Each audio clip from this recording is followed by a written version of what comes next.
So, being with my quest to further optimize things, including my Les Paul guitar, it's a Epiphone, probably about 400, 500 bucks. Beautiful guitar, but I didn't know how much it was lacking until I made some significant upgrades. And it wasn't a whole lot of money either. It was a lot of labor. I actually incorporated several things. One is I put a new Tusk nut in that made, I think, made a big difference versus the plastic one. I put in brand new pickups. The other Pro Buckers weren't bad, but I put these Iron Gear pickups from the UK. They're pretty cheap, but they had phenomenal reviews. And this is a Rolling Mills, and this is a Hot Slag, two pickups. And I put a new bridge that actually had Tusk saddle. And then I also put on all new potentiometers, which I have push-pulls that I incorporated Jimmy Page's famous 21 different variations you can combine. So I can split the coils of these two, do a single coil to act like a Stratocaster, each one of them. And then I also can do reverse phase. I can put the signals out of phase. And then I can also do in series of parallel with these two pickups. So there's infinite combinations you can do. I start obviously between volume and tone.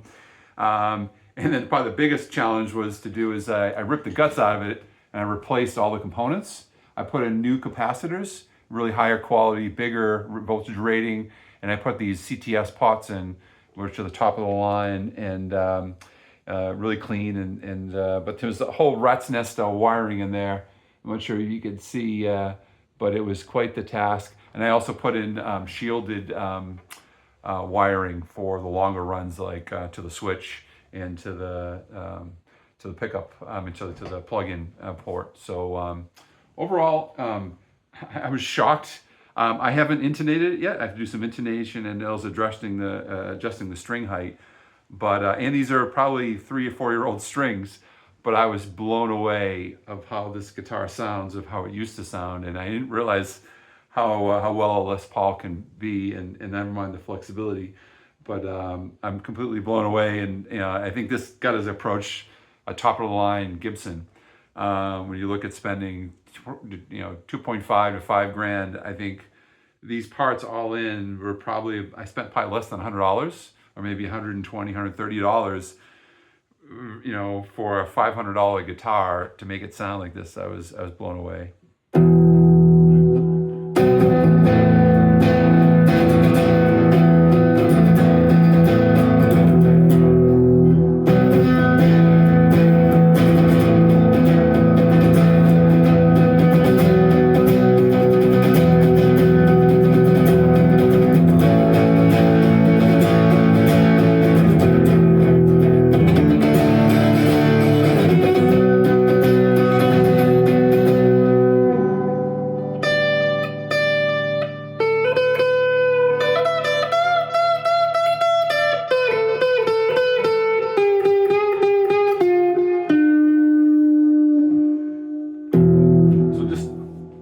Flexibility is amazing. So let me go up to a little higher gain here.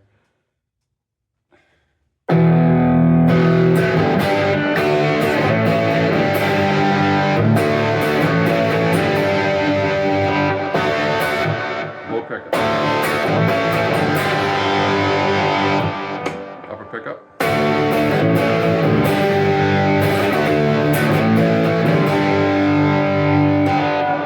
And then split coil.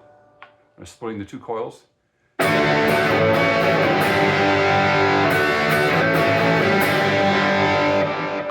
then putting out a phase.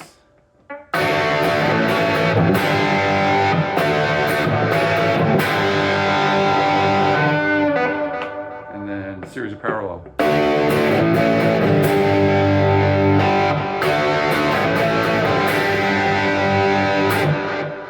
A lot of fun.